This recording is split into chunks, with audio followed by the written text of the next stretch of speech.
Picture this. You're a beautiful, intelligent woman in 18th century Naples. You've got wealth, status, and a husband who's about as exciting as watching paint dry on a humid day. Then revolution sweeps through your city like wildfire. And suddenly you're not just playing parlor games anymore, you're playing with people's lives. You fall for a dashing revolutionary, betray your own social class, and think love will conquer all. Spoiler alert, it does. This is the story of Luisa Sanfelice, a woman who chose passion over prudence and paid the ultimate price.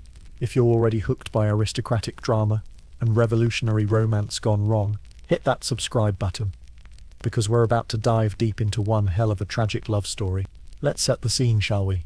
It's 1798, and Naples is like that friend's Instagram feed that makes you simultaneously jealous and concerned.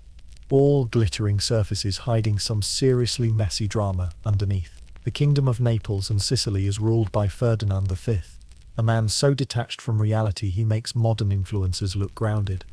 Picture a king who's more interested in hunting wild boar than governing people, and you're halfway there.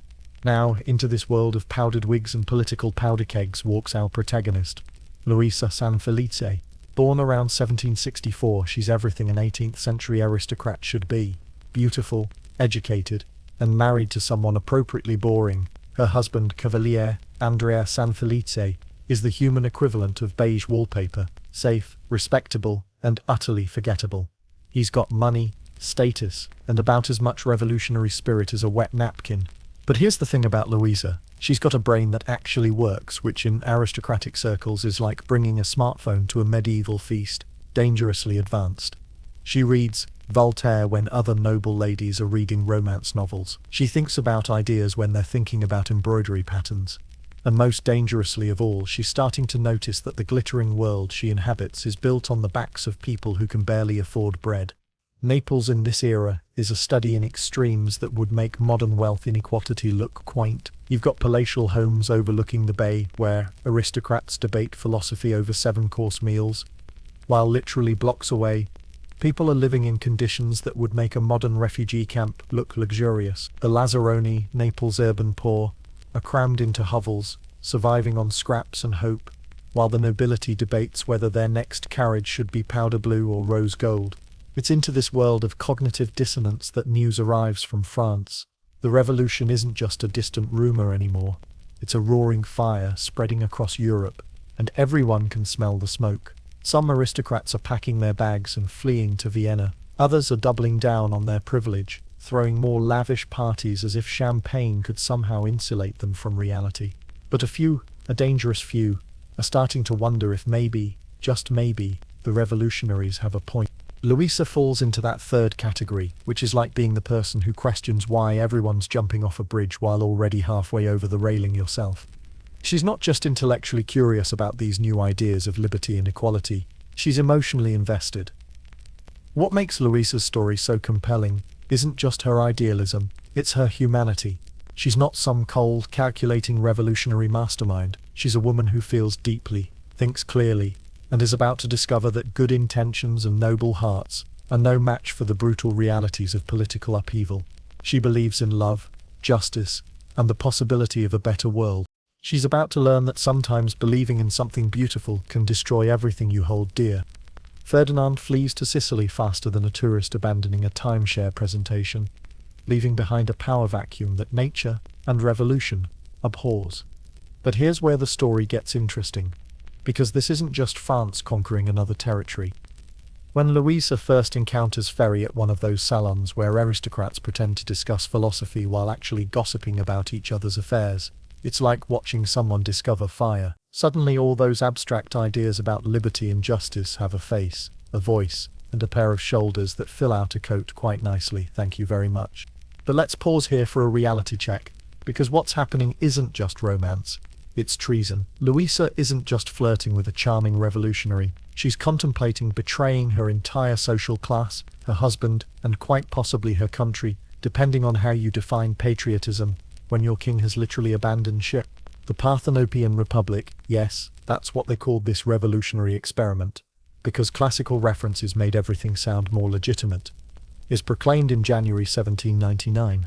For 5 glorious, chaotic months, Naples becomes a laboratory for Enlightenment ideals. Slavery is abolished, feudalism is dismantled, and suddenly peasants who've never owned anything more valuable than a donkey are being told they have natural rights.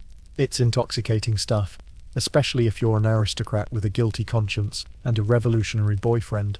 Luisa throws herself into the cause with the enthusiasm of someone who's finally found something worth believing in. She's not just attending secret meetings and smuggling messages, she's becoming a true believer, convinced that they're creating a better world.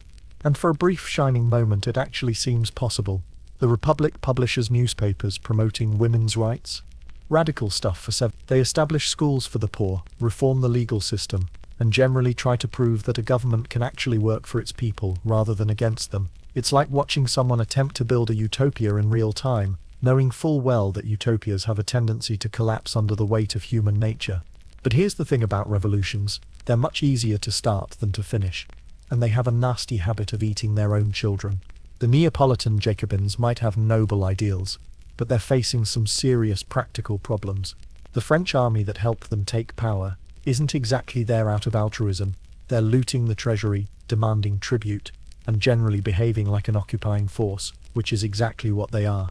Meanwhile, the common people who were supposed to benefit from all this liberation are looking around and noticing that their lives haven't actually improved much. Sure, feudalism is abolished on paper, but they still can't afford bread, and now they've got French soldiers demanding their chickens in the name of liberty. It's a hard sell. The rural areas remain stubbornly royalist. The church is predictably opposed to revolutionary atheism. And the Lazzaroni, those urban poor who should theoretically be the revolution's natural allies, are starting to miss good old King Ferdinand, who at least was a familiar kind of incompetent. But Luisa, caught up in the intoxicating combination of political idealism and romantic passion, doesn't see the warning signs. She's living in that dangerous bubble where love and revolution seem to validate each other, where personal happiness and political righteousness feel like the same thing. She believes in Ferry, she believes in the cause, and she believes that virtue and passion are enough to overcome any obstacle. She's about to discover that history has a cruel sense of irony, and that the most dangerous moment in any revolution is the moment when it starts to succeed. Spring 1799. Naples, under Republican rule, is like a fever dream where everything seems possible and nothing feels quite real. Picture a city where former servants are suddenly citizens, where women are attending political meetings, and where the same palazzos that once hosted elaborate royal ceremonies are now venues for debates about natural rights and popular sovereignty. It's democracy in action, and it's absolutely terrifying for anyone who's invested in the old order.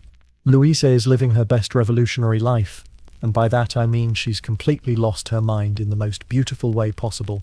She's not just supporting the Republic, she's become one of its most passionate advocates, using her social connections, her wealth, and her considerable charm to advance the cause. Think of her as an 18th century political influencer.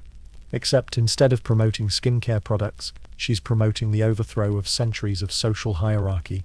Her relationship with Ferry has moved beyond clandestine meetings in shadowy corners. They're partners in revolution, and there's something intoxicating about sharing both ideology and intimacy. It's the kind of romance that makes you want to storm barricades and write passionate letters. The kind that convinces you that love and liberty are two sides of the same coin. But let's talk about what revolution actually looks like on the ground.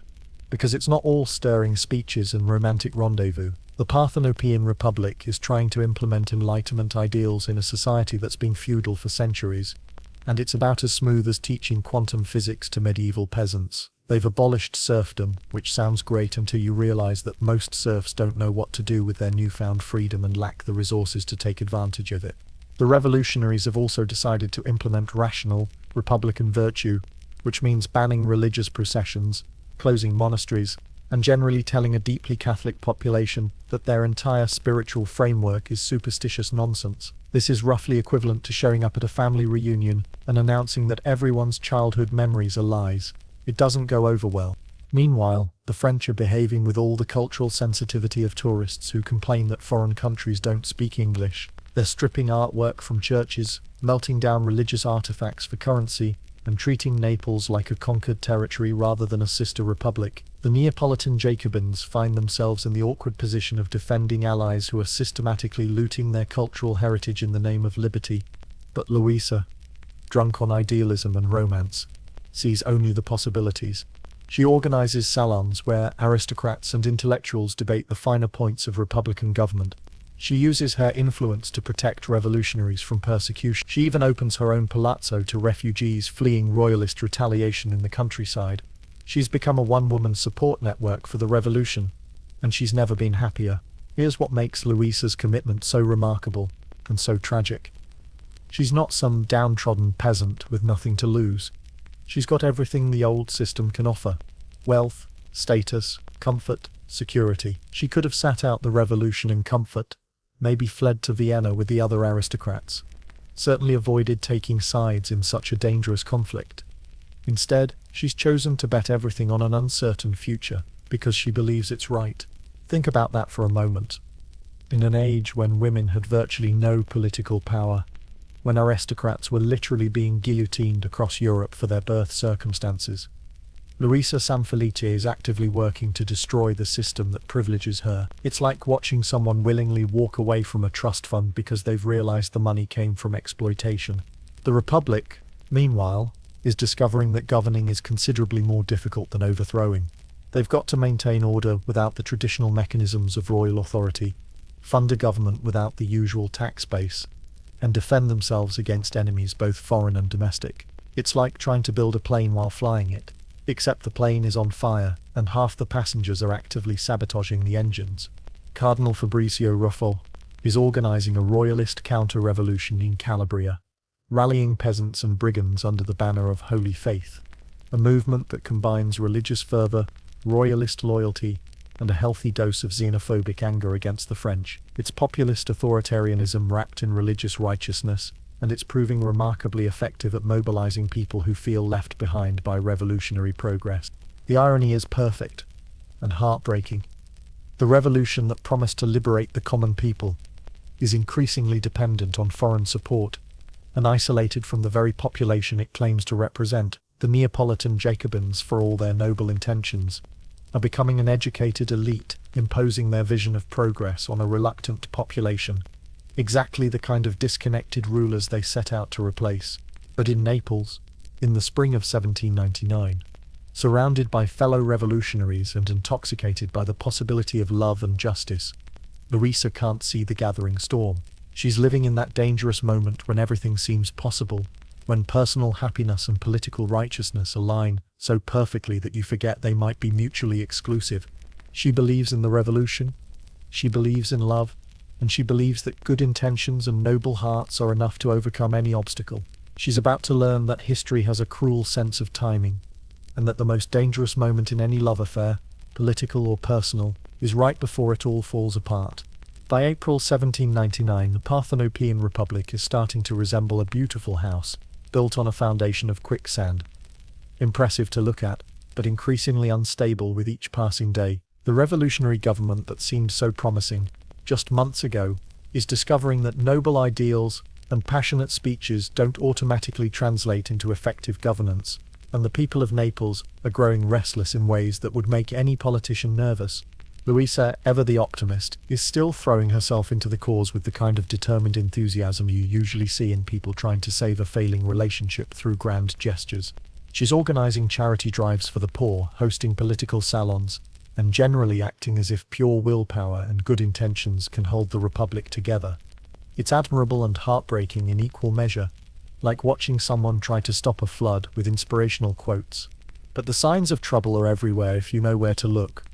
The French army, those supposed allies of liberty, are behaving more like an occupying force every day. They're demanding tribute that the Republic can't afford, requisitioning supplies that the people desperately need, and treating Naples like a conquered territory rather than a sister republic. It's like having house guests who eat all your food, break your furniture, and then lecture you about hospitality.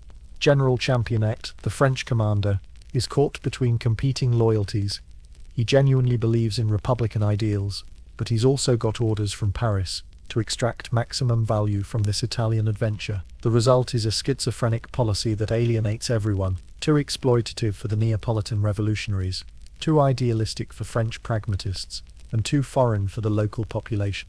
Meanwhile, the economic situation is deteriorating faster than a cryptocurrency during a market crash.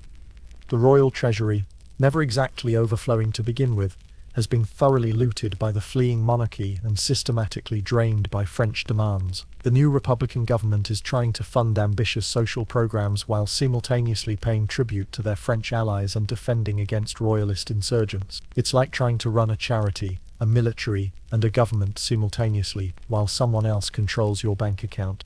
The rural areas are in open revolt, led by Cardinal Ruffo's Army of the Holy Faith. This isn't just political opposition. It's a popular uprising that combines religious fervor, royalist loyalty, and genuine anger at revolutionary policies. Ruffo has managed to tap into something the Neapolitan Jacobins never understood: the deep conservatism of a population that might be poor and oppressed, but isn't necessarily ready to embrace radical change. Here's where it gets psychologically fascinating. The peasants rising up against the Republic aren't just defending the old order. They're defending their identity. When revolutionary officials tell them that their religious festivals are superstitious nonsense, that their traditional hierarchies are unjust, and that their entire worldview needs updating, they're not just attacking political structures, they're attacking the meaning systems that make life bearable. Luisa, sheltered by her aristocratic bubble and sustained by her romantic idealism, doesn't fully grasp this dynamic. She sees opposition to the Republic as ignorance that can be overcome through education and good example. She's like someone trying to convince people to abandon their comfort food by explaining nutrition facts. Technically correct, but completely missing the emotional point. Her relationship with Ferry is also beginning to show strain, though she's too invested to acknowledge it fully. Revolutionary politics are all-consuming, leaving little time for the kind of intimate connection that sustained their early romance. Ferry is increasingly absorbed by military concerns as royalist forces close in on Naples, and increasingly frustrated by the Republic's inability to mobilize popular support. The cognitive dissonance is becoming painful. They started this revolution to liberate the people, but the people increasingly seem to prefer their chains. They promise to create a more just society, but they're presiding over economic collapse and social chaos. They believe that reason and virtue would triumph over superstition and tyranny, but they're discovering that human nature is considerably more complicated than Enlightenment philosophy suggested. There's a particularly poignant moment when Luisa witnesses a bread riot in one of Naples's poorer districts. The very people the revolution was supposed to help are attacking Republican symbols and crying out for King Ferdinand's return. It's not that they love the monarchy, it's that they associate the Republic with empty stomachs and French exploitation. The revolution that promised to feed them has instead disrupted the traditional charity networks without replacing them with anything more effective. Watching Luisa process this scene is like watching someone realize that their life's work might be based on a fundamental misunderstanding. She still believes in the cause, her idealism runs too deep to abandon easily, but doubt is creeping in like water through a damaged foundation. The international situation is also deteriorating rapidly. Napoleon's Egyptian campaign has turned into a disaster, the coalition against France is strengthening, and the Directory in Paris is increasingly focused on European survival, rather than Italian liberation. The Parthenopean Republic, already struggling with internal contradictions, is about to lose its external support just when it needs it most. But perhaps the cruelest irony is personal. Luisa has sacrificed her marriage, her social position, and her security for this combination of political idealism and romantic passion. Now both are showing cracks that no amount of willpower can repair. The Republic is failing, her relationship with Ferry is strained by circumstance, and she's beginning to realize that good intentions might not be enough to overcome the brutal realities of politics and human nature. She's still fighting, still believing, still hoping that somehow love and revolution can triumph together. But the foundation is crumbling, and even she is starting to hear the cracks. Cardinal Fabrizio Ruffo is not your typical man of the cloth. While most cardinals are content with theological debates and administrative duties, Ruffo has decided to become a one-man crusade against revolutionary France, and he's remarkably good at it. Picture a religious leader with the organizational skills of a corporate CEO, the charisma of a revival preacher, and the strategic mind of a guerrilla warfare expert, and you're starting to understand why the Parthenopean Republic is in serious trouble. His army of the Holy Faith, the Sanfelice, is growing like a wildfire in dry grass, and it's attracting exactly the kind of people that make revolutionary intellectuals very nervous. These aren't just displaced royalists longing for the good old days, they're peasants, brigands, rural priests, and small-town merchants who see the Republic as a foreign imposition backed by French bayonets and atheistic philosophy. Ruffo has managed something that the Neapolitan Jacobins never could. He's created a mass movement that speaks to people's actual concerns rather than their theoretical interests. When he promises to restore traditional religious festivals, he's not just talking about ceremony, he's talking about the social networks, economic relationships, and cultural meaning that give rural life structure. When he denounces French exploitation, he's addressing real grievances about requisitions, taxes, and military occupation. The contrast with Republican messaging couldn't be more stark. While Jacobin intellectuals debate the finer points of Rousseau's social contract, Ruffo's supporters are motivated by much simpler concerns. They want the French gone, their king back, and their traditional way of life protected.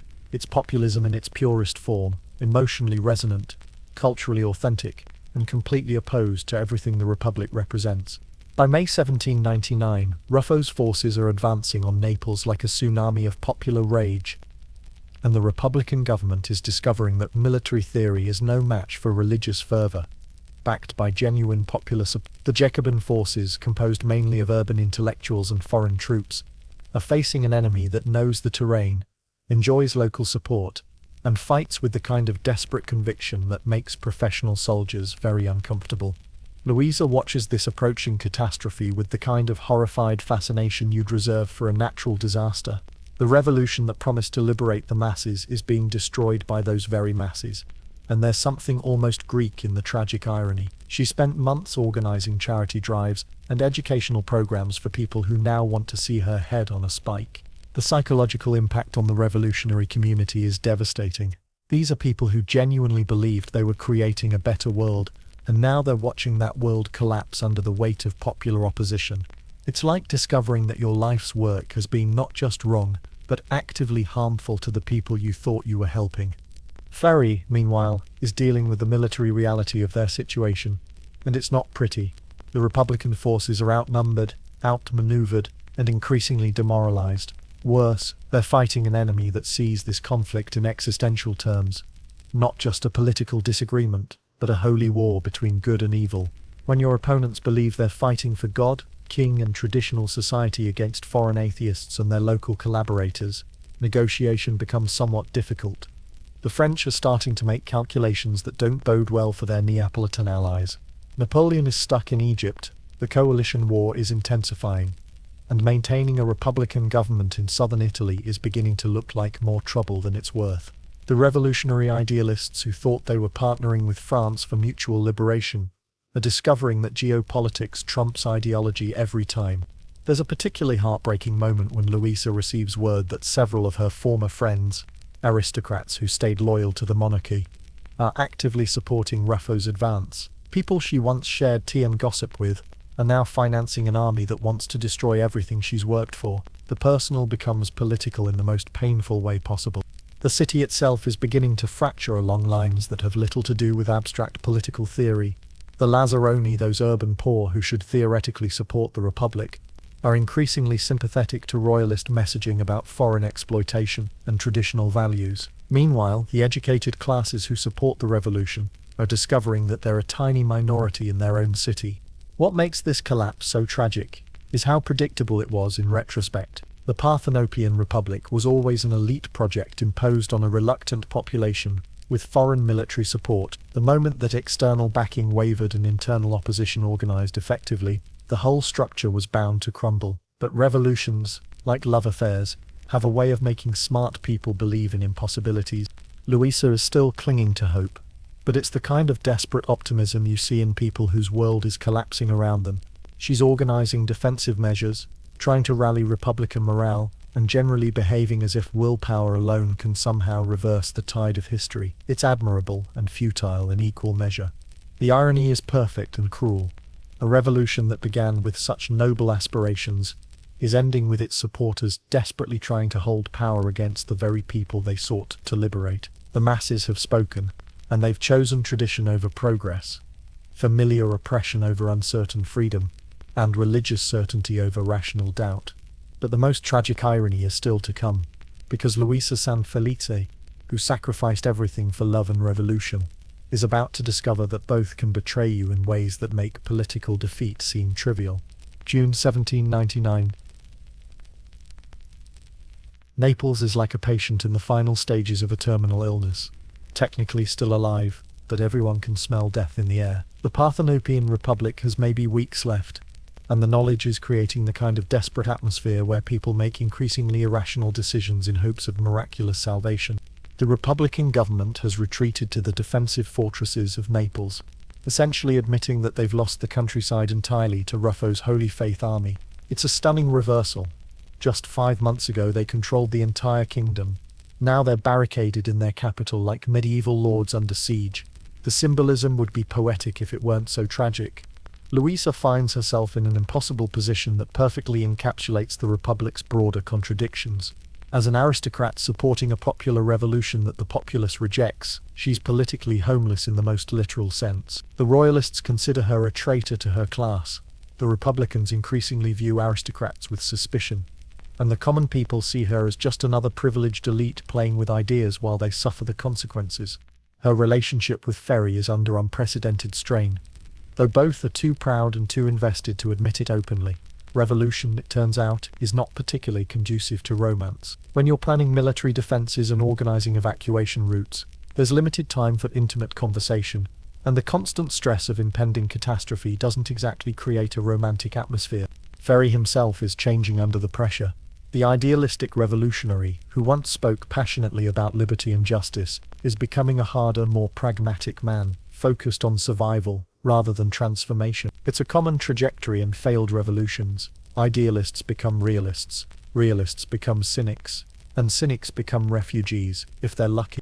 The French situation is deteriorating rapidly. General Championnet has been recalled to France, and his replacement, General MacDonald, is operating under very different orders. Where Championnet at least pretended to care about Republican ideals, MacDonald is focused purely on French strategic interests. The Neapolitan Republic has gone from ally to liability, and everyone knows what happens to liabilities in wartime.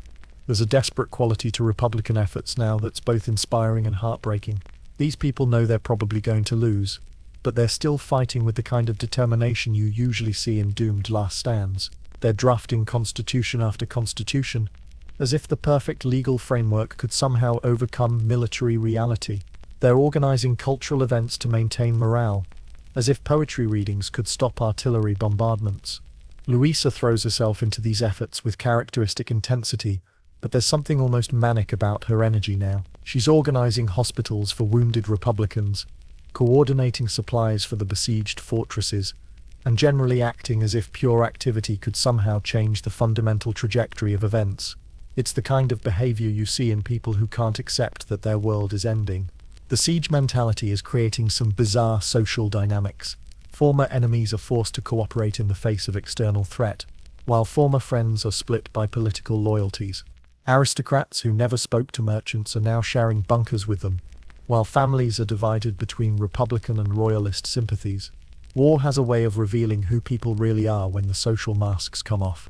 Meanwhile, Ruffo's forces are tightening the noose with methodical efficiency.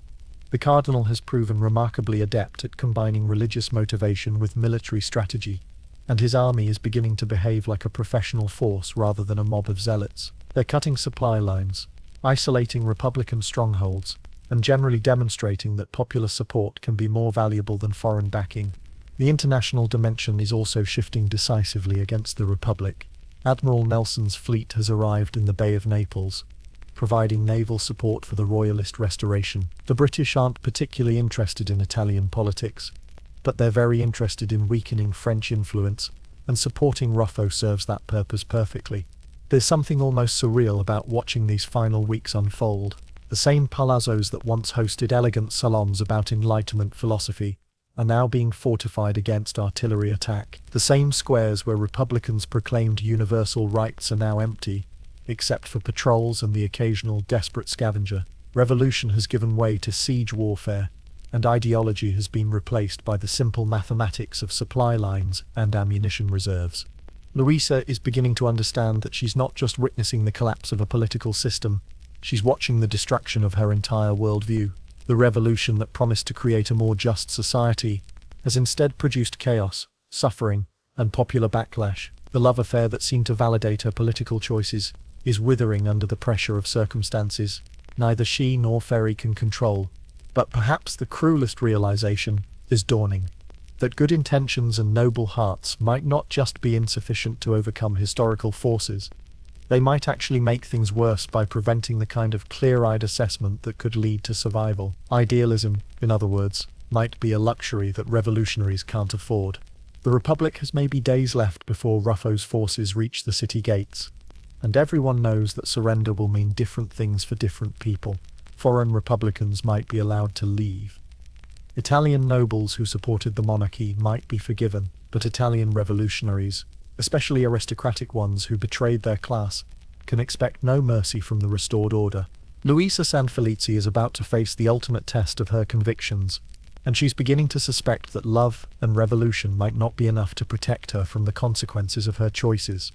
There are moments in life when everything you thought you knew about someone gets stripped away in a single conversation, leaving you staring at a stranger wearing a familiar face. For Luisa Sanfelice, that moment comes on a sweltering June evening in 1799, when Ferdinando Ferry sits her down and explains, with heartbreaking gentleness, that their love affair has become a luxury neither of them can afford. Picture the scene. Naples is under siege. The Republic is collapsing. And two lovers who once believed they were writing a romance for the ages are now discussing the cold mathematics of survival. Ferry has been offered safe passage out of the city by the French, who are beginning their strategic withdrawal from what's clearly becoming an untenable position. There's space on the ships for essential personnel, and Ferry, as a military commander, qualifies. Luisa does not. The conversation that follows is like watching someone perform surgery on their own heart. Ferry explains the situation with the kind of clinical detachment that people use when they're trying not to feel what they're saying. The French evacuation is limited. The approaching royalist forces have made clear they'll show no mercy to Italian revolutionaries, especially aristocratic ones. Her best chance of survival is to somehow distance herself from the revolutionary cause and hope her noble birth provides some protection.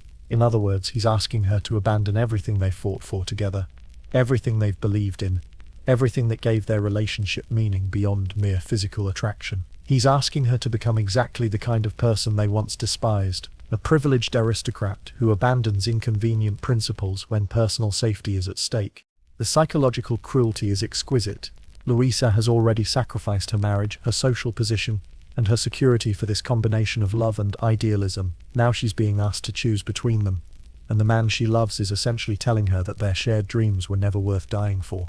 But here's what makes the scene even more heartbreaking. Ferry isn't wrong. From a purely practical standpoint, his analysis is spot on.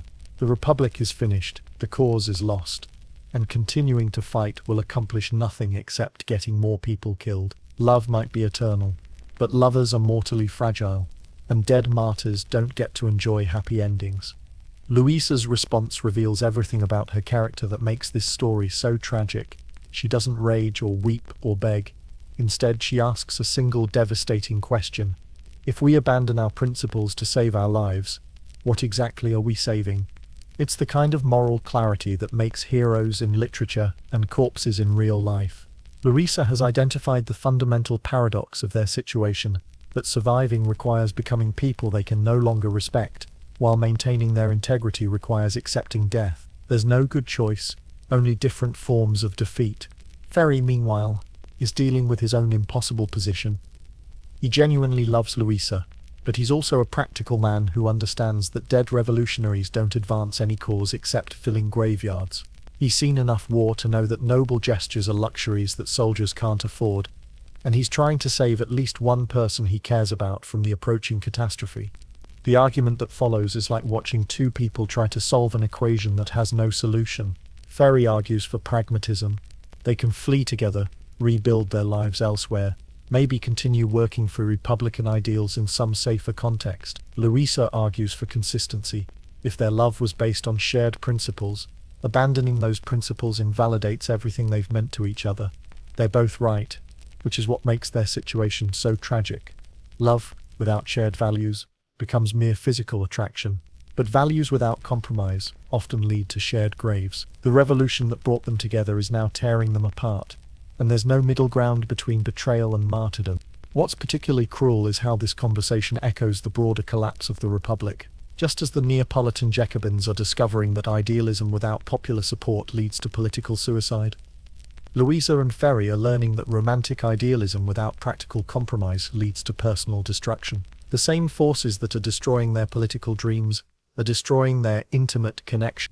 The French evacuation begins the next day, and watching Republican leaders board ships while their Italian allies remain behind is like watching the final act of a tragedy you've been dreading for months. These are people who spoke movingly about international brotherhood and revolutionary solidarity, and now they're abandoning their comrades to save themselves. Ferry boards one of those ships, and the look he exchanges with Luisa on the dock contains everything they can't bring themselves to say aloud. He loves her. He's abandoning her. He believes he's being practical. He knows he's being a coward. She understands his choice. She can't forgive it. They both know this is goodbye. In one sense, this is just another wartime love story, circumstances beyond anyone's control, forcing painful separations and impossible choices. But in another sense, it's something more universal, the moment when idealistic young people discover that the adult world doesn't care about their beautiful dreams, and that survival often requires compromising everything that made life worth living in the first place. Luisa stands on that dock watching the ships disappear, and she's not just losing a lover, she's losing her faith in the possibility that personal happiness and political righteousness can coexist. The revolution promised to create a world where love and justice could flourish together. Instead, it's created a world where choosing one means abandoning the other. But Luisa Sanfelice is about to prove that some people would rather die as themselves than live as strangers, even when the mathematics of survival suggest otherwise. June 23, 1799. Cardinal Ruffo's army of the Holy Faith enters Naples like a hurricane of righteous fury. And the sound you hear isn't just marching boots, it's the grinding noise of history's wheel turning backward with savage efficiency. The Parthenopean Republic doesn't just collapse, it gets obliterated with the kind of thoroughness you usually reserve for particularly offensive graffiti.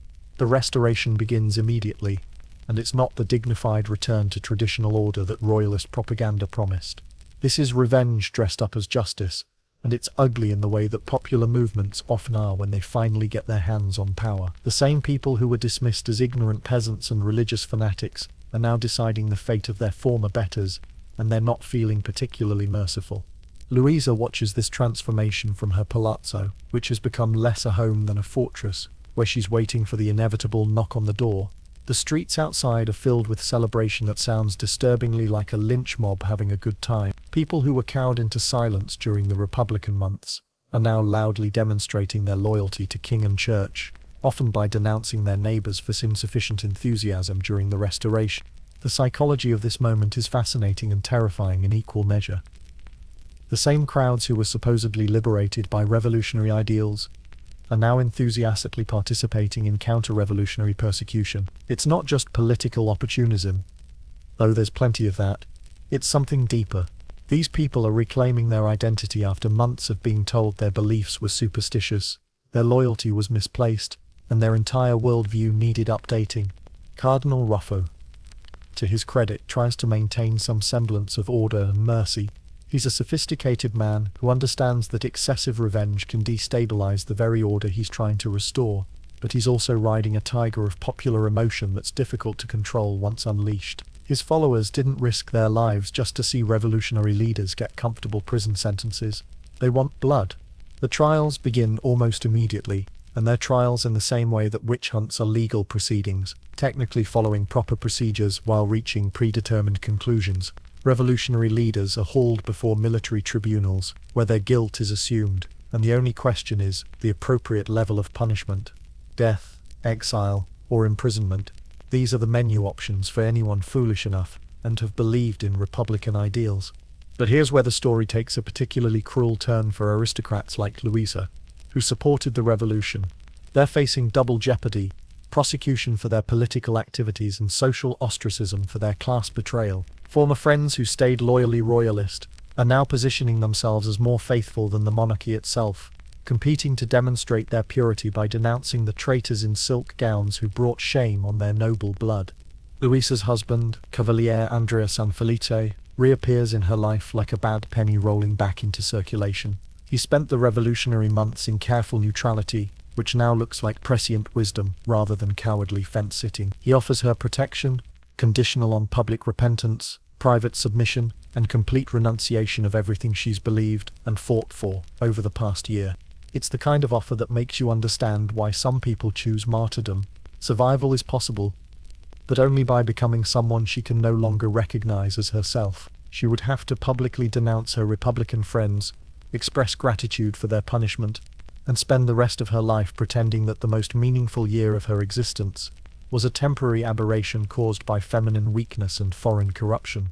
The social dynamics are particularly vicious because they're so personal. This isn't just political persecution. It's the kind of intimate betrayal that happens when communities turn on themselves. People who shared meals and gossip are now competing to demonstrate their loyalty by providing information about each other's revolutionary sympathies. Former lovers become prosecution witnesses. Old friends become evidence in treason trials. Meanwhile, the city itself is being systematically purged of Republican symbols and re-imprinted with royalist messaging. Streets are renamed, statues are torn down, and public spaces are reconsecrated with religious ceremonies designed to exorcise the taint of revolutionary atheism. It's cultural warfare conducted with bureaucratic efficiency, erasing 5 months of Republican history as if it were a collective nightmare that Naples is finally waking up from. The French ships are long gone, taking with them the foreign revolutionaries who could afford to cut their losses and start over elsewhere. Left behind are the Italian Republicans, who actually believed that their homeland could be transformed, that their people could embrace enlightenment, that love and justice could triumph over tradition and prejudice. They're learning, with fatal clarity, that idealism is a luxury that the practical world doesn't accommodate gracefully. Some are recanting their beliefs in hopes of mercy. Others are fleeing to remote hideouts in the countryside. A few are preparing to die with their principles intact, having decided that some compromises are worse than death. Luisa falls into that final category, though she's not actively seeking martyrdom. She's simply refusing to purchase survival at the cost of her soul. She won't publicly denounce her Republican friends.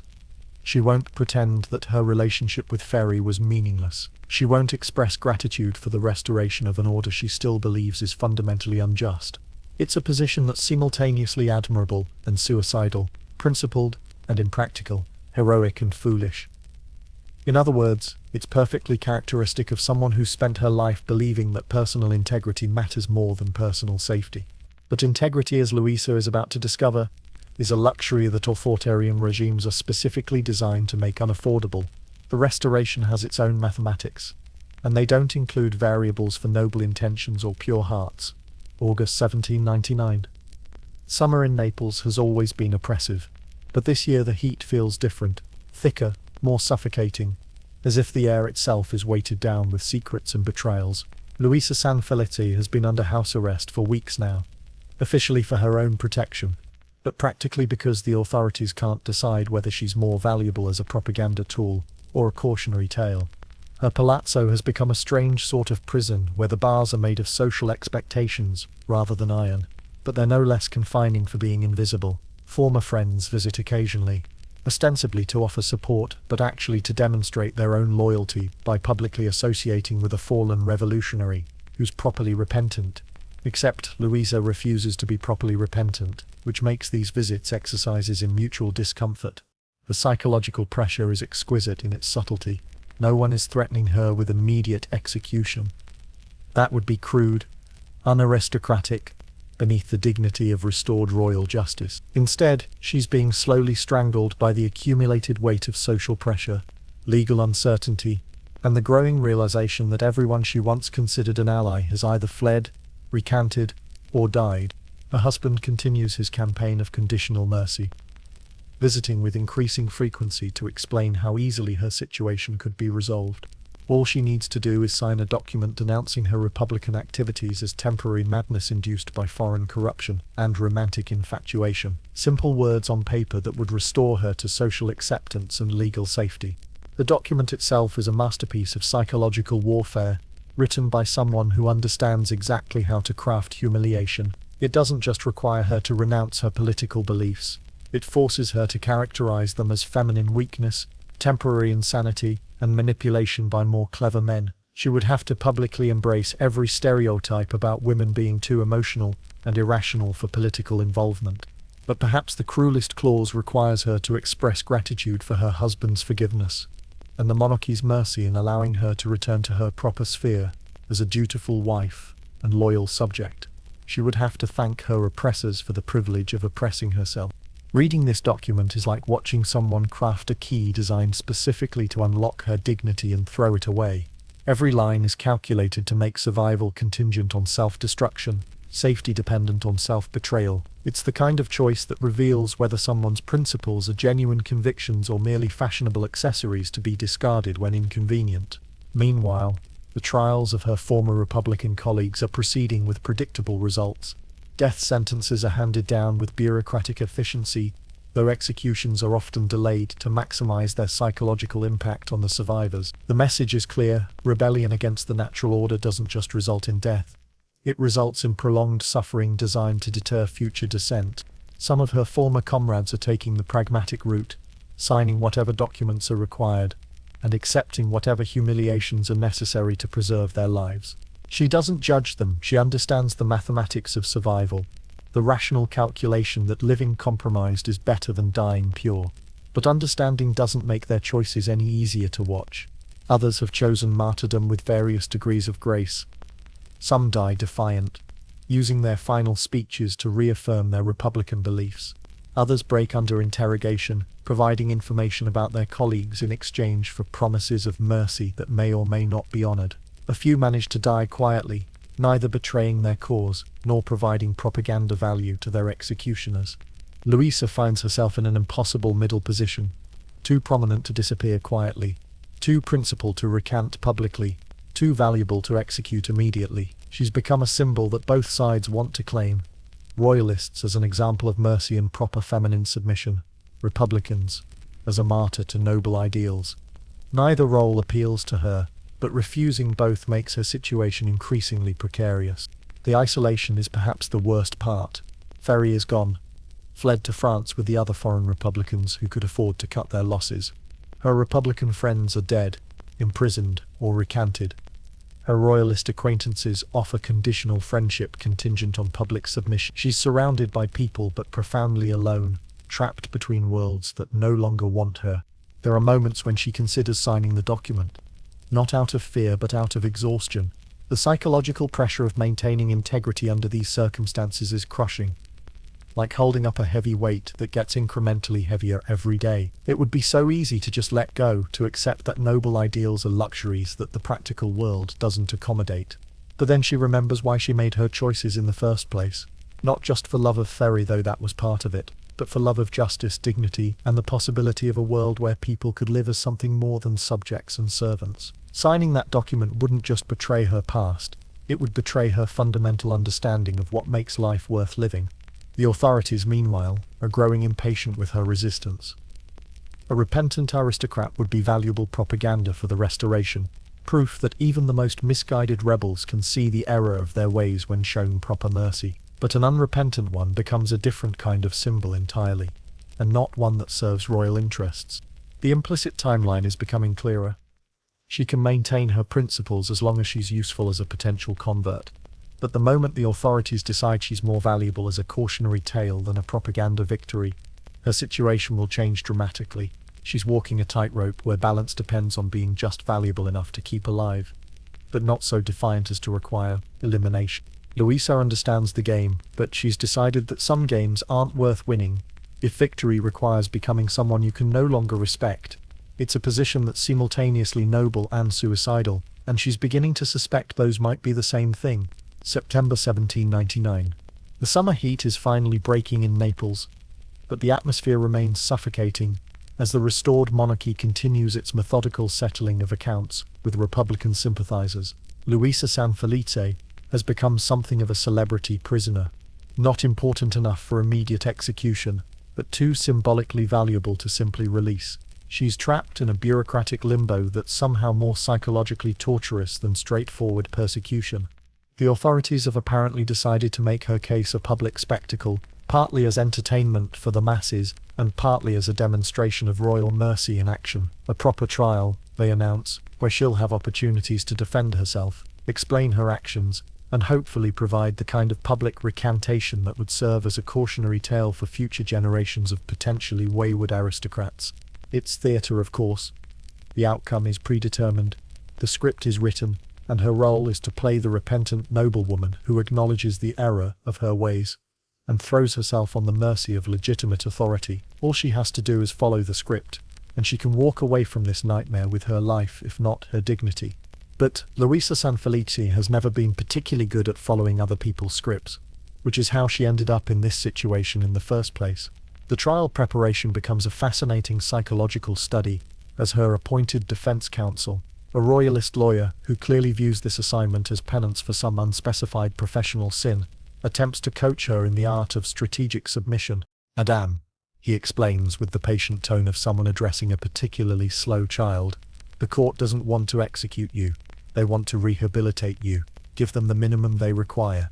Acknowledge that you were misled, express regret for the consequences of your actions, and demonstrate appropriate feminine contrition. You don't have to mean it, you just have to say it convincingly." It's perfectly reasonable advice from someone who understands how political theatre works. The lawyer isn't asking her to genuinely change her beliefs, just to perform repentance skillfully enough to satisfy the audience's expectations. It's acting, not conversion, and temporary humiliation is surely preferable to permanent death.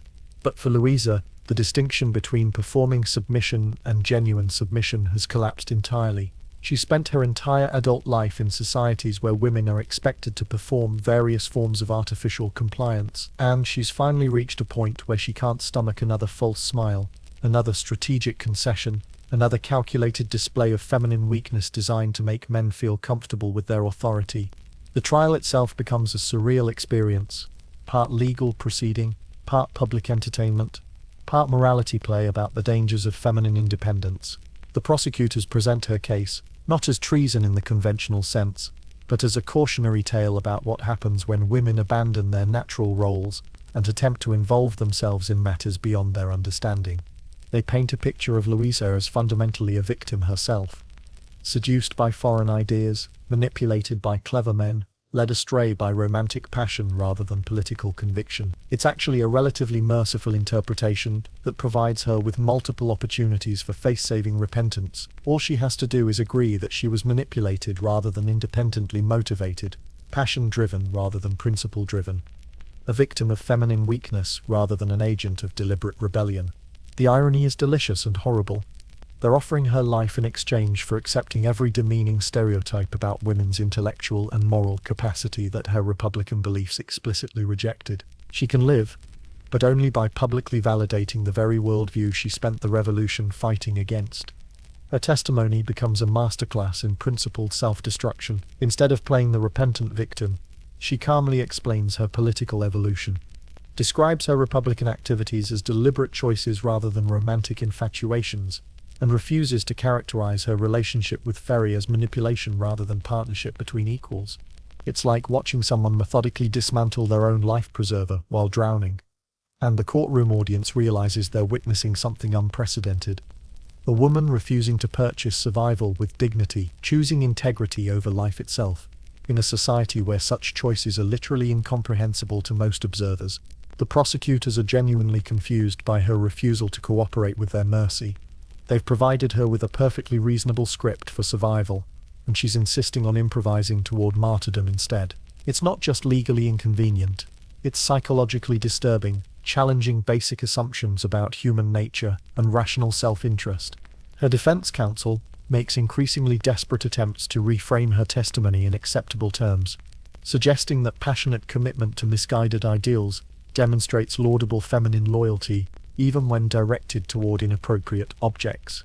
But Luisa refuses to be reframed, insisting on taking responsibility for her choices, rather than attributing them to external manipulation or feminine weakness. The trial transcript, preserved in royal archives, reads like a dialogue between different species of human consciousness.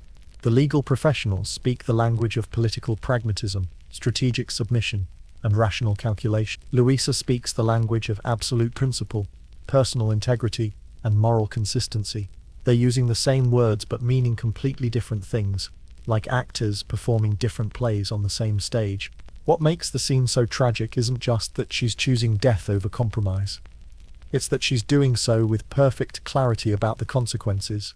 This isn't romantic martyrdom, or religious ecstasy, or political grandstanding. It's a clear-eyed decision that some prices are too high to pay, even for life itself.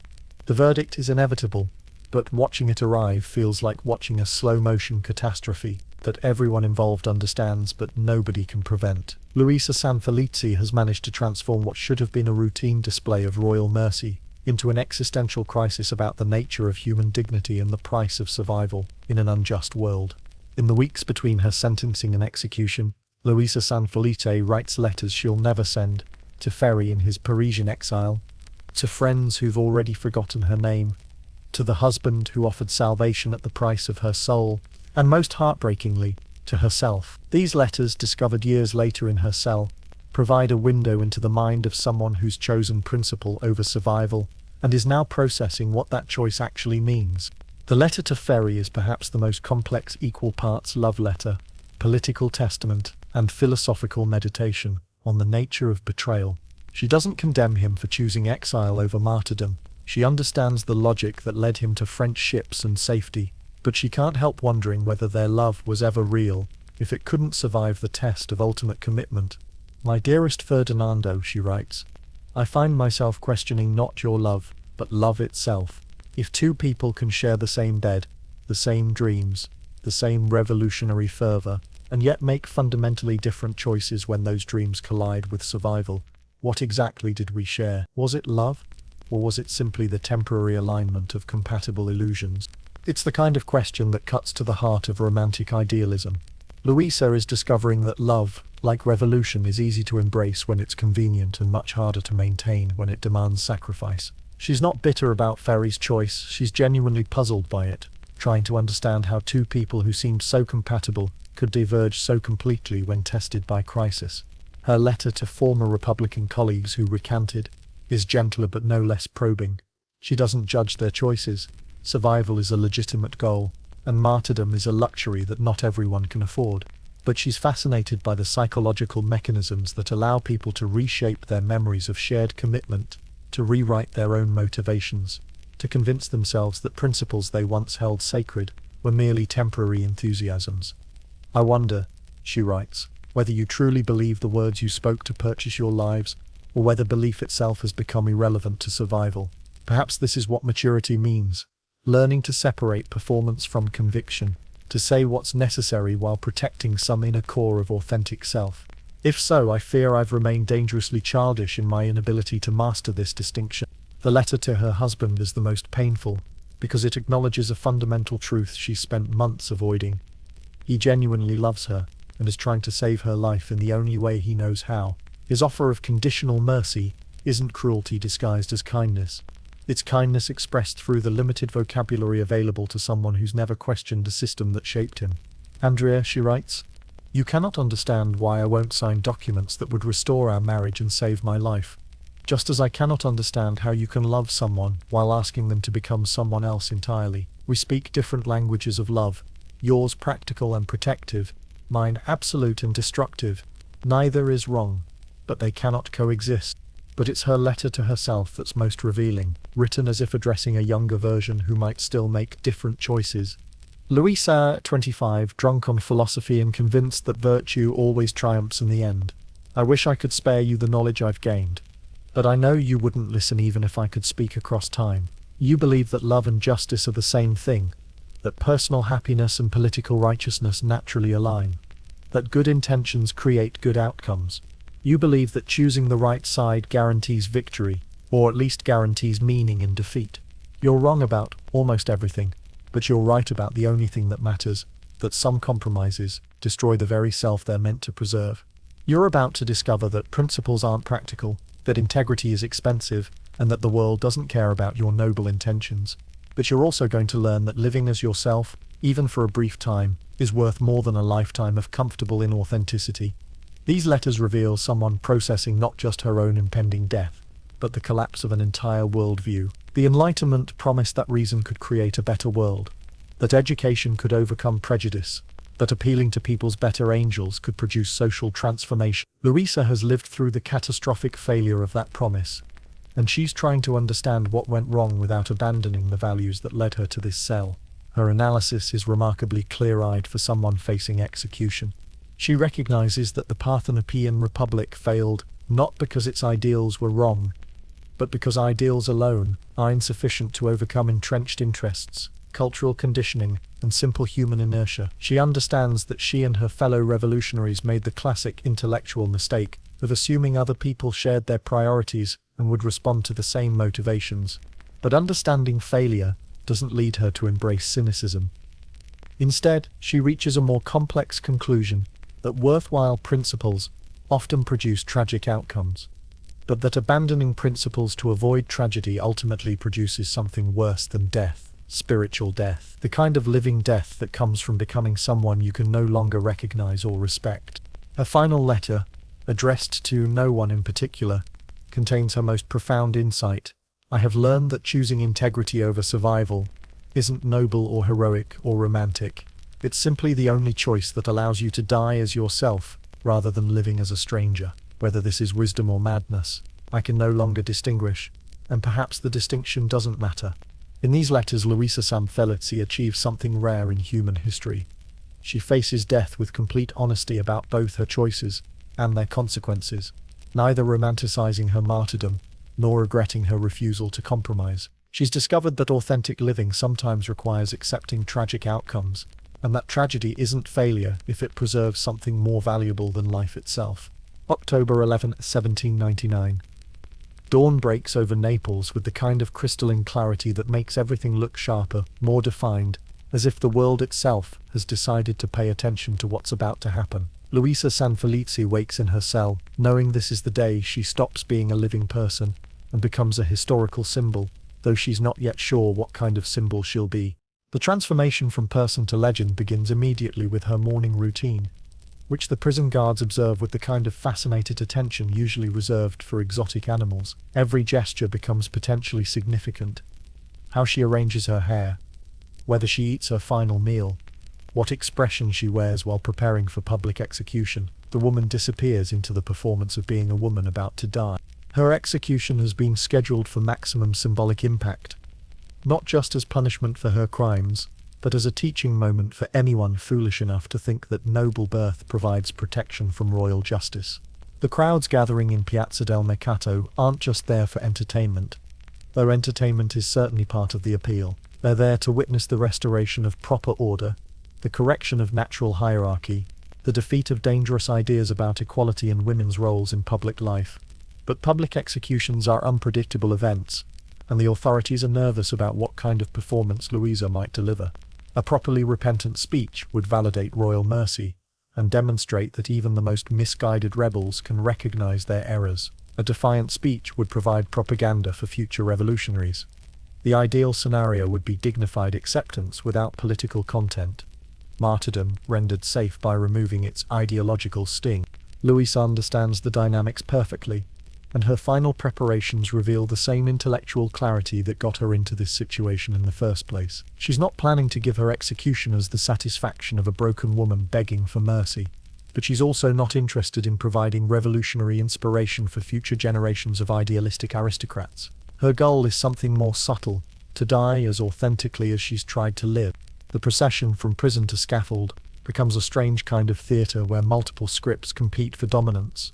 The official narrative presents Luisa as a cautionary tale about feminine pride and foreign corruption. The crowd brings its own interpretation, some seeing divine justice, others seeing political persecution, most simply enjoying the spectacle of someone more privileged than themselves, facing ultimate vulnerability. But Luisa herself refuses to perform any of these roles convincingly. She walks calmly, acknowledges the crowd without defiance or submission, and generally behaves as if she's attending a social function that happens to end with her death. It's disconcerting for observers who expect either collapse or heroics, and her refusal to meet expectations creates an odd tension in what should be a straightforward assertion of state power. The scaffold itself is a masterpiece of symbolic architecture, elevated enough to ensure visibility, sturdy enough to support the weight of justice, decorated enough to suggest ceremony rather than mere violence. Someone has put considerable thought into staging this event, and Luisa appreciates the theatrical craftsmanship even as she prepares to be its unwilling star. Her final speech, when it comes, disappoints everyone expecting drama. She doesn't denounce the monarchy, defend the republic, proclaim her love for Ferry, or provide quotable martyrdom for future revolutionaries. Instead, she offers something more unsettling, a calm explanation of her choices that makes them sound reasonable, rather than passionate, inevitable, rather than heroic. "I have lived according to my understanding of what human dignity requires," she tells the crowd, "and I die according to that same understanding. I regret the suffering my choices have caused others, but I cannot regret the choices themselves, as they were made by the only person I know how to be." It's the kind of statement that's impossible to argue with, or build propaganda around. She's not claiming to be right about everything, just consistent with herself. She's not demanding vindication or martyrdom, just the right to die, as the same person who chose to live according to principles rather than convenience. The execution itself happens quickly, almost anticlimactically after the psychological drama of the preceding months. One moment there's a living woman wrestling with impossible choices. The next, there's a body serving as evidence that the restored order doesn't tolerate challenges to its authority. The transformation is so abrupt that observers struggle to process what they've witnessed. But here's what makes Luisa's death historically significant. She's managed to turn execution into something other than either triumph or defeat. By refusing to play the roles assigned to her, neither repentant victim nor defiant hero, she's created a third category of political death that's harder to appropriate for anyone else's purposes.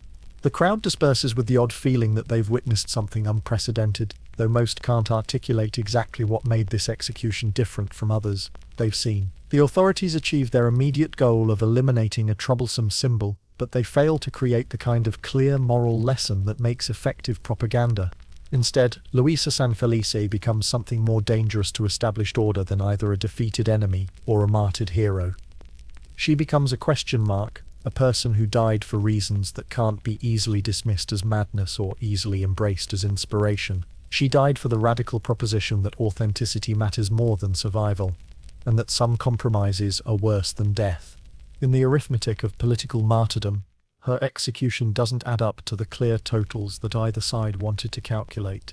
She's neither proof that rebellion leads to destruction, nor evidence that principled resistance ennobles death. She's simply a woman who chose to remain herself even when that choice became fatal, leaving observers to wonder whether such choices are admirable, insane, or both. History, as it turns out, prefers questions it can't answer to answers it can't question. The immediate aftermath of an execution is always strange. One moment there's a person at the center of everyone's attention.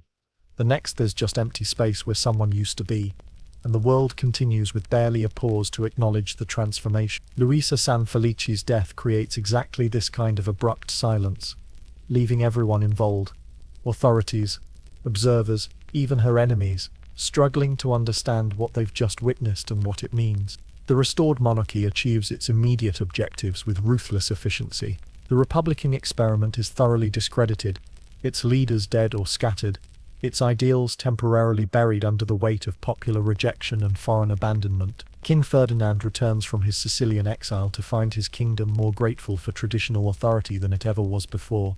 The revolutionary interruption, order is restored, hierarchy is re-established, and the dangerous ideas about equality in popular government seem safely contained. But Luisa's execution creates an unexpected problem for the narrative of restoration triumph. A properly executed traitor should either serve as a cautionary tale about the consequences of rebellion, or provide evidence of royal mercy conquering republican extremism. Luisa manages to avoid both roles, dying in a way that makes her neither a useful example nor a satisfying victory for the restored order. Her refusal to repent eliminates the propaganda value of merciful conversion.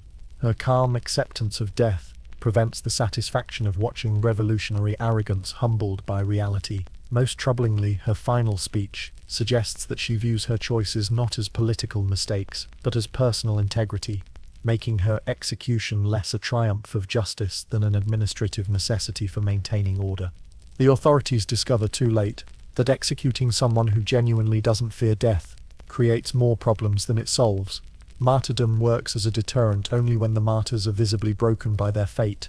When someone walks to the scaffold as calmly as they'd walk to a dinner party, the demonstration of state power becomes something more ambiguous and therefore more dangerous. In the weeks following her death, a curious thing happens. People begin talking about Luisa Sanfelice in ways that make the authorities distinctly uncomfortable, not as a Republican hero or a tragic victim, but as someone who maintained personal dignity under impossible circumstances. The conversation shifts from politics to character, from ideology to integrity, and that shift is much harder to control through conventional propaganda. Her former Republican colleagues, those who survived through recantation or exile, find themselves particularly troubled by her memory. Their survival required compromises that seemed reasonable at the time, but now appear less admirable, in contrast to her absolute refusal to compromise. She's not necessarily judging them.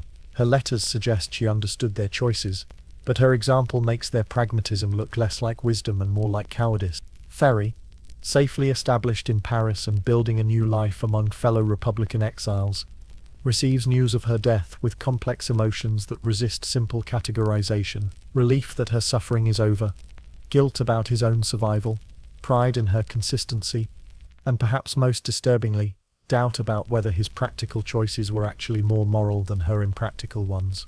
The French revolutionary government, meanwhile, is learning to manage the awkward reality that their Italian experiment produced more martyrs than converts. Luisa's death becomes part of a larger pattern of Republican idealism colliding with local realities, and French policy begins shifting toward more pragmatic approaches that prioritize strategic interests over ideological consistency.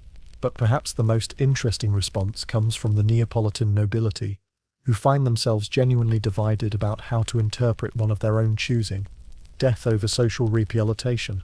Some dismiss her as a madwoman whose temporary insanity led to predictable consequences. Others begin quietly questioning whether their own comfortable accommodations with restored authority represent wisdom or moral failure. The conversations happen in private, of course. No one is foolish enough to publicly praise a executed revolutionary in the immediate aftermath of counter-revolutionary triumph. But privately, in the salons and drawing rooms where aristocrats process the meaning of recent events, Luisa's name keeps surfacing with a frequency that suggests she's achieved something her prosecutors never intended.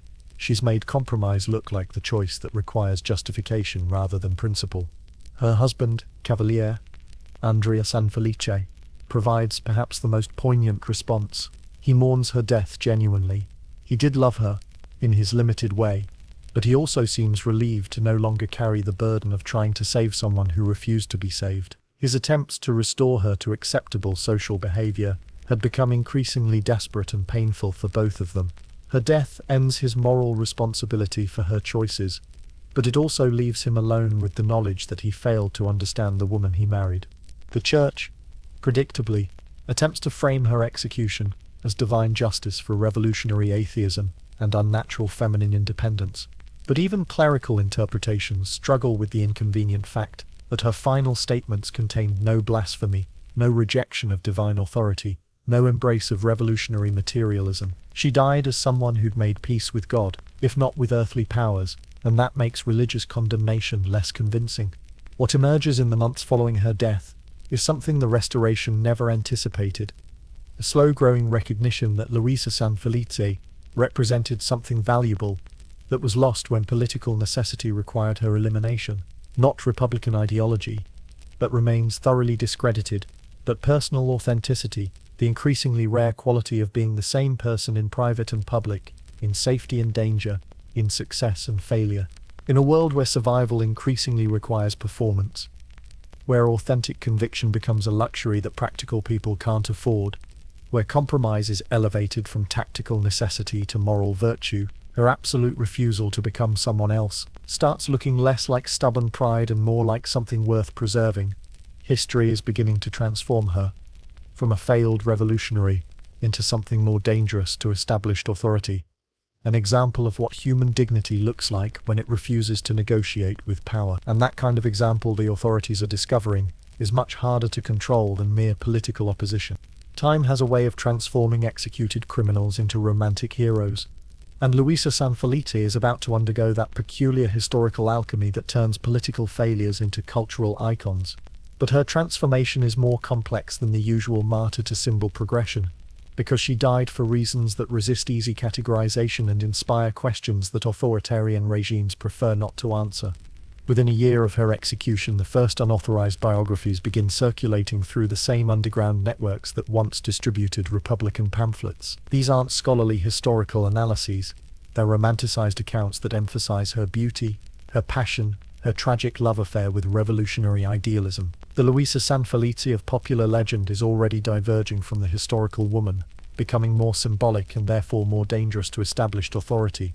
The romantic elements prove impossible to suppress, partly because they're genuinely compelling, and partly because they make political criticism sound like literary appreciation. Writers can praise her noble heart and unwavering devotion without explicitly endorsing Republican ideology, but readers understand the subtext. She becomes a way of discussing integrity, authenticity, and moral courage without directly challenging the restored monarchy. Napoleon's return to Italian politics adds another layer to her growing legend. The French emperor, now more interested in practical empire building than revolutionary idealism, needs symbols that can inspire loyalty without promoting dangerous ideas about popular sovereignty. Luisa Sanfelice fits perfectly, a martyr to French-aligned causes who died for personal virtue rather than political theory. Her story begins appearing in French Romantic literature, where she's transformed into a figure of tragic nobility who represents the collision between pure love and corrupt society. Writers like Stendhal discover in her narrative the perfect synthesis of political drama and romantic tragedy, using her story to critique social corruption while avoiding direct political commentary. But the most interesting development is how her legend evolves in response to changing political circumstances.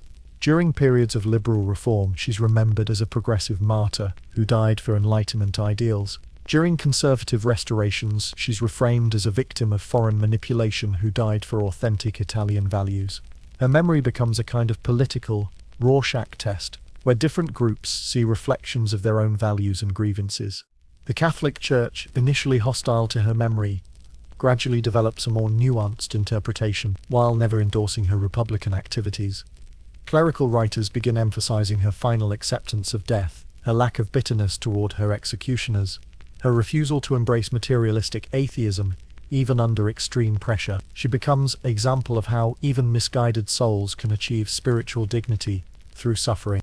This religious rehabilitation is politically useful because it separates moral from political judgment, allowing people to admire her character while rejecting her ideology. It also provides a framework for discussing her story that emphasizes personal virtue over systemic criticism, making her memory safe for consumption by audiences who aren't ready for genuine political radicalism.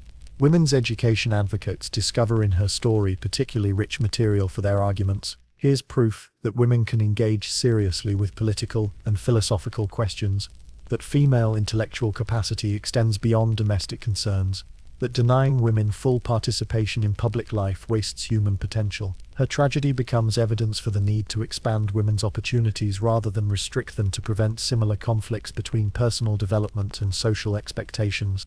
The literary romanticization reaches its peak with Alexandre Dumas' novel, La Sanfelice, which transforms her into a figure of pure romantic tragedy, beautiful, passionate, destroyed by forces beyond her control. Dumas' version emphasizes her love affair with Ferry, while downplaying her independent political development, creating a more traditionally feminine heroine who suffers for love rather than dying for principle. This literary domestication serves contradictory functions. It makes her story accessible to audiences who might be uncomfortable with genuinely independent female political action, but it also introduces those same audiences to ideas about women's capacity for serious moral reasoning and political commitment. Even romanticized, her example challenges assumptions about feminine intellectual and moral limitations. The historical irony is delicious. Authorities who executed her to eliminate a dangerous political symbol have inadvertently created something much more subversive, a cultural icon who represents the possibility of maintaining personal authenticity in corrupt systems. Her memory becomes a reproach to compromise, a reminder that some things matter more than survival, a question mark hovering over everyone's accommodation with unjust power. Political exiles throughout Europe begin invoking her name as shorthand for principled resistance to tyranny. Italian Republicans use her memory to criticize foreign domination and domestic collaboration. French liberals cite her example when arguing for expanded civil rights and political participation. Even conservative reformers reference her story when advocating for more humane treatment of political prisoners. But perhaps the most significant development is how her legend spreads beyond intellectual and political circles into popular culture. Street ballads, theatrical performances, and popular novels carry her story to audiences who never read political philosophy but can understand narratives about love, betrayal, and moral courage. She becomes a folk hero whose appeal transcends class and educational boundaries. The restored Bourbon monarchy discovers too late that suppressing dangerous ideas by executing their advocates often amplifies rather than eliminates those ideas. Living revolutionaries can be discredited, bribed, or frightened into submission. Dead martyrs become immune to such pressures, and increasingly powerful as symbols of whatever their admirers choose to project onto their memory.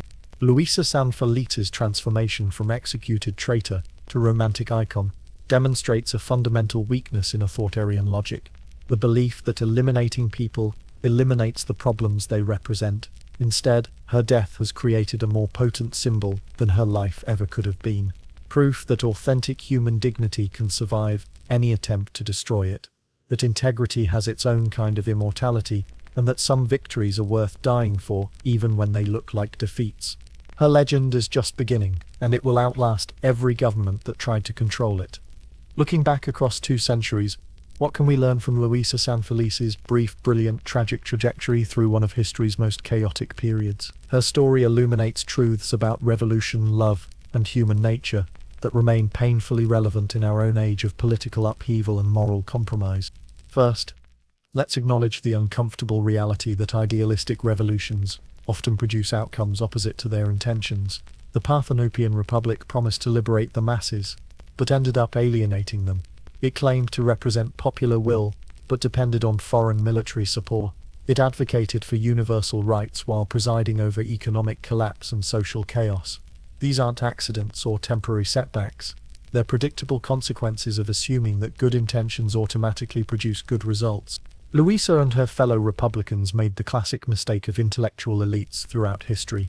They projected their own values and motivations onto populations with very different priorities and worldviews. When you're comfortable enough to debate abstract principles, it's easy to forget that most people are more concerned with immediate survival than philosophical consistency. The Neapolitan masses preferred familiar oppression to uncertain liberation, traditional hierarchy to revolutionary equality, religious meaning to rational skepticism.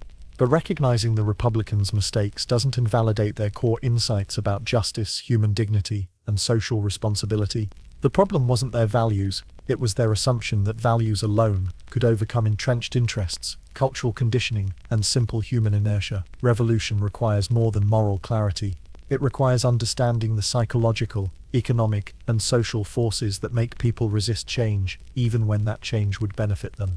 Luisa's personal tragedy illustrates the cruel mathematics of political commitment in corrupt systems. She faced an impossible choice between surviving through compromise and dying with integrity intact, and she chose death because she understood that some compromises destroy the very self they're meant to preserve. This choice strikes many observers as unnecessarily extreme, but it raises profound questions about what makes life worth living, and whether authentic human dignity can survive certain forms of accommodation with injustice. Her relationship with Ferry provides a case study in how political crisis tests the foundations of romantic love. They fell in love over shared ideals, and discovered when those ideals collided with survival, that they defined love differently. For Ferry, love meant protecting the beloved, even if that required abandoning shared principles.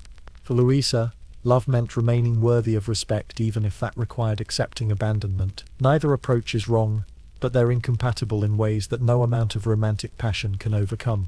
Modern readers might judge Ferry harshly for choosing exile over martyrdom, but his calculation wasn't entirely selfish. Dead revolutionaries inspire songs and statues, but living revolutionaries can continue working for change in more favorable circumstances. His survival allowed him to contribute to later Republican movements, while her death provided inspiration but no practical assistance to future causes. The tension between symbolic value and practical utility remains unresolved. What makes Luisa's story particularly relevant today is how it illustrates the psychological pressures faced by people trying to maintain integrity in systems that reward compromise and punish authenticity. We live in an age where survival often requires performance, professional performance, social media performance, political performance, and where the gap between public persona and private conviction grows wider, with each accommodation to external expectations. Her absolute refusal to perform repentance or gratitude strikes contemporary audiences as both admirable and alien.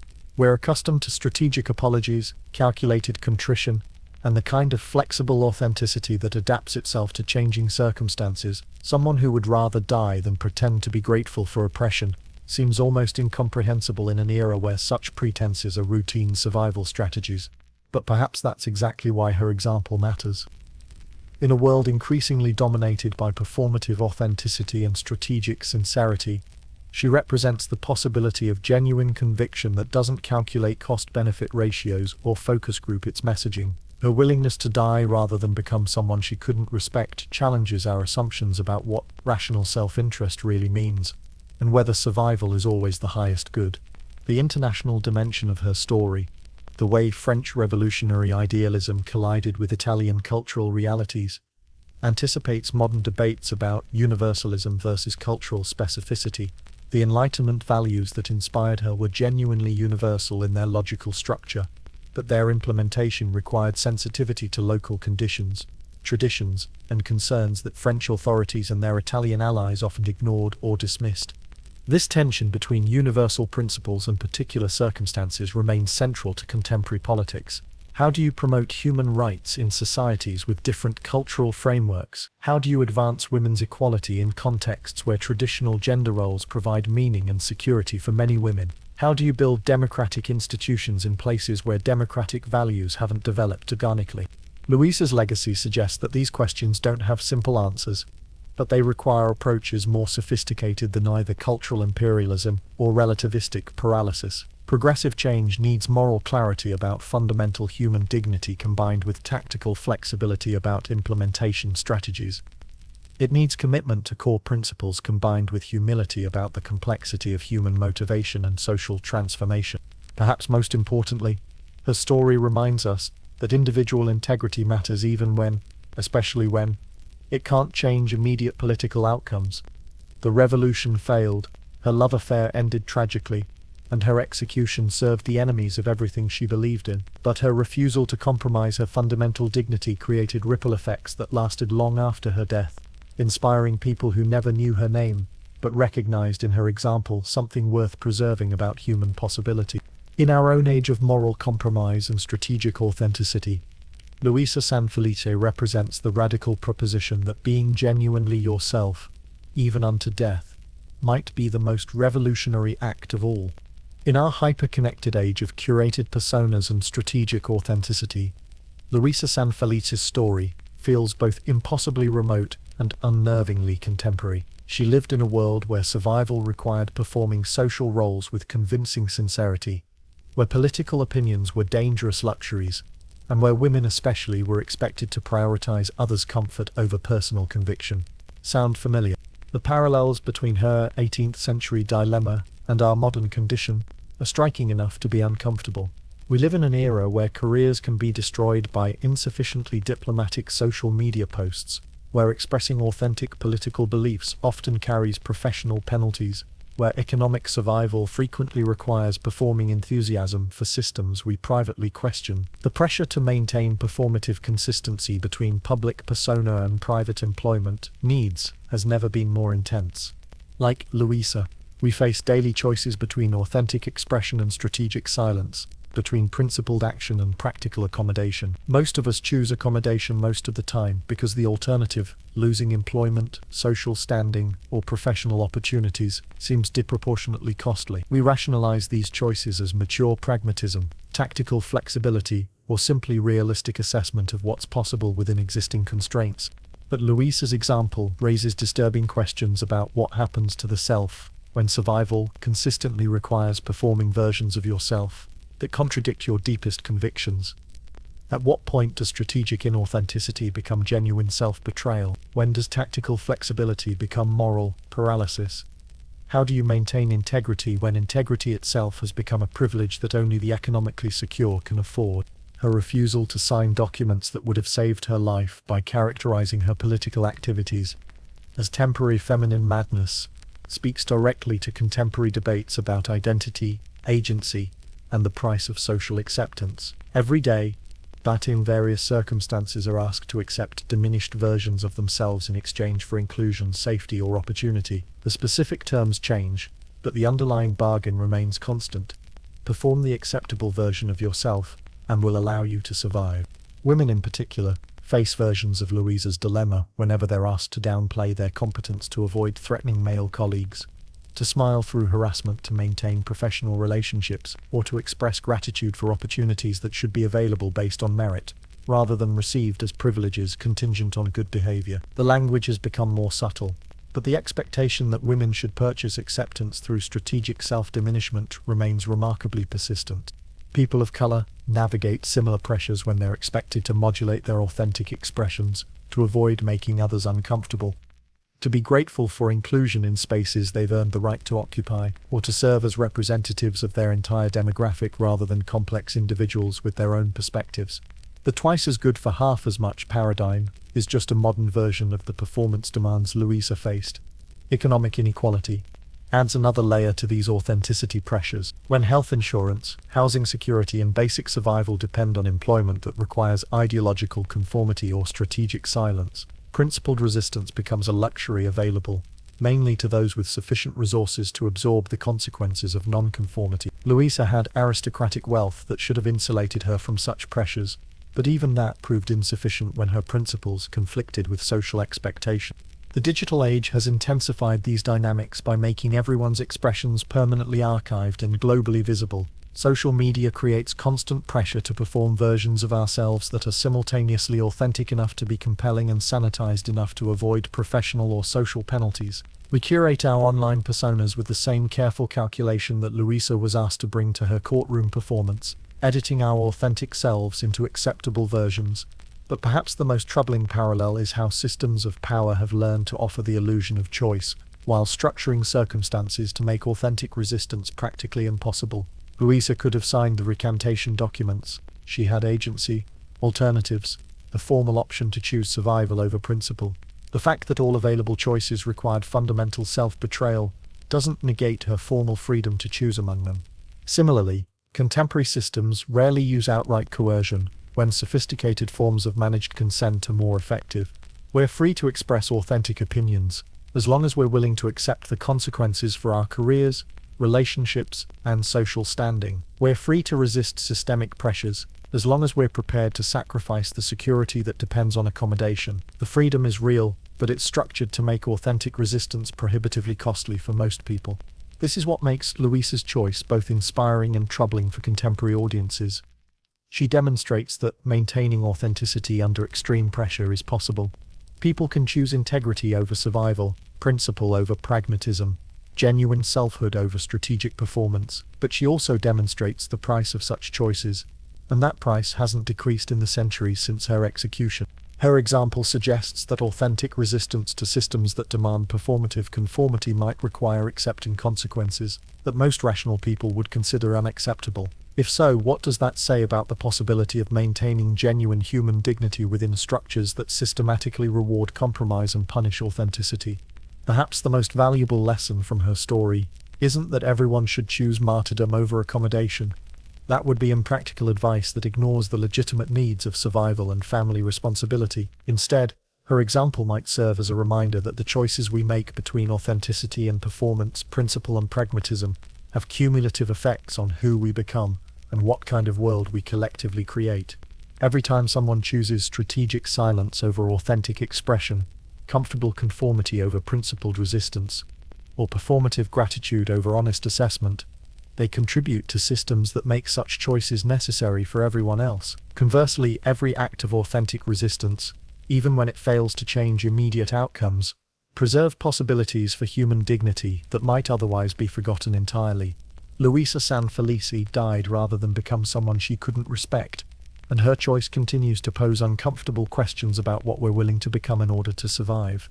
So here we are, at the end of a story that began with revolution and romance and concluded with execution and legend. Luisa Sanfelice has been dead for over 2 centuries. The Parthenopean Republic is a footnote in history books, and the Kingdom of Naples has been absorbed into the unified Italian state that her Republican contemporaries could never have imagined. What remains of her brief, intense, ultimately tragic attempt to align personal integrity with political idealism, more than her executioners intended, less than her admirers hoped, and something different from what either expected. The immediate political impact of her death was precisely what the restored monarchy calculated. Republican resistance in Naples was effectively crushed. Dangerous ideas about equality and popular government were temporarily discredited, and the natural order of aristocratic hierarchy was restored with enhanced legitimacy. Her execution served as a period at the end of the revolutionary sentence, marking the conclusion of an experiment that most observers agreed had failed comprehensively.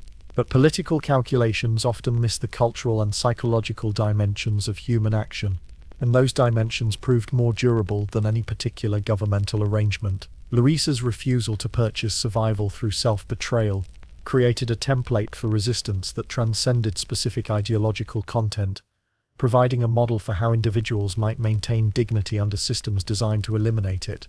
Her influence on subsequent generations of women was particularly significant, though often indirect and sometimes contrary to her own Republican beliefs. Writers, activists, and ordinary women facing their own choices between authenticity and accommodation found in her story validation for the proposition that some compromises are worse than death, that performing acceptable versions of yourself can be more destructive than accepting unacceptable consequences for being yourself. The feminist movements of the 19th and 20th centuries claimed her as an early martyr to women's intellectual and political equality, though they often romanticized her motivations in ways that obscured the complexity of her actual choices. She became a symbol of female political capacity, but also of the tragic consequences that awaited women who attempted to exercise that capacity in societies unprepared to accommodate it.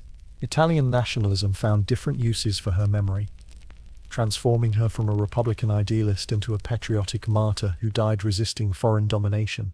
This interpretation required considerable historical creativity, since she had actually supported French intervention and opposed the popular uprising that restored native rule. But national mythologies have never been constrained by inconvenient facts. She became proof that Italian women could sacrifice everything for their homeland's liberation. The broader European liberal tradition incorporated her story into narratives about the inevitable progress of democratic ideals, presenting her death as a temporary setback in the march toward universal suffrage and human rights. This teleological interpretation made her tragedy bearable by suggesting it served larger purposes, but it also reduced her individual moral choice to a moment in someone else's historical development. Perhaps more interesting than these official commemorations is how her example continued to surface in unexpected contexts throughout the 19th and 20th centuries. Political prisoners facing pressure to recant found inspiration in her refusal to sign documents that would have saved her life, but violated her convictions. Women confronting domestic violence discovered in her story validation for choosing dangerous independence over safe submission. Artists and intellectuals used her as a symbol of authentic expression that refuses to accommodate external pressures for acceptability. The psychological pattern she exemplified, choosing integrity over survival when the two became mutually exclusive, proved remarkably persistent across different cultural and historical contexts. People facing their own versions of impossible choices between authenticity and accommodation found in her story not necessarily a model to emulate, but a reminder that such choices were possible and that choosing principle over pragmatism had precedent. Contemporary readers might find her absolutism simultaneously admirable and alien. We live in an era that celebrates flexible authenticity, strategic sincerity, and sophisticated forms of compromise that supposedly preserve core values while acknowledging practical constraints. The idea of dying rather than signing a document seems almost incomprehensibly rigid to people accustomed to managing multiple versions of themselves across different social and professional contexts. But perhaps that apparent rigidity points towards something we've lost in our enthusiasm for adaptive authenticity. Luisa understood that certain forms of compromise don't preserve the self under different circumstances. They transform the self into something unrecognizable. Her inflexibility reflected not stubborn pride, but clear-eyed recognition that becoming someone she couldn't respect would be a form of death worse than physical execution.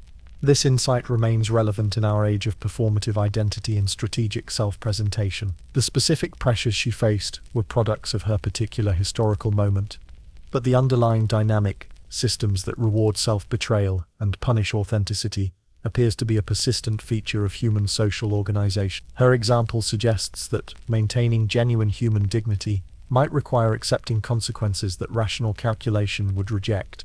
What makes her story ultimately hopeful rather than merely tragic is how her individual choice to preserve authenticity at mortal cost created possibilities for others that wouldn't have existed otherwise. Her death didn't change the immediate political situation, but it preserved a template for resistance that inspired people she never met facing circumstances she never imagined. In our own era of increasing pressure for ideological conformity and strategic silence, her example poses uncomfortable questions about what we're willing to sacrifice for survival, and what kinds of survival are worth achieving. She chose to die as herself rather than live as a stranger, and that choice continues to illuminate the ongoing tension between individual integrity and collective accommodation that defines human existence in organized societies. Luisa Sanfelice's body lies in some unmarked grave in Naples, her bones long since returned to the soil that witnessed her brief revolution and final resistance. But her choice to maintain authenticity at mortal cost continues to pose questions that each generation must answer for itself. What makes life worth living? What compromises preserve the self, and which ones destroy it? When does strategic accommodation become genuine self-betrayal? And is there something about human dignity that survives even when the humans who embody it do not? These questions have no final answers, which is probably why her story remains compelling across centuries and cultures. She died for the proposition that some things matter more than survival itself, and in a world increasingly organized around the opposite assumption, that makes her both a historical curiosity and a continuing challenge to comfortable moral compromise. Sometimes the most revolutionary act is simply refusing to become someone else, even when everyone insists that transformation is necessary for survival. Luisa Sanfelice proved that such refusal is possible, and that knowledge, once gained, becomes impossible to completely forget. Let that sink in as you drift off to sleep, pondering the mathematics of integrity in a world that treats authenticity as a luxury most people can't afford. Sweet dreams.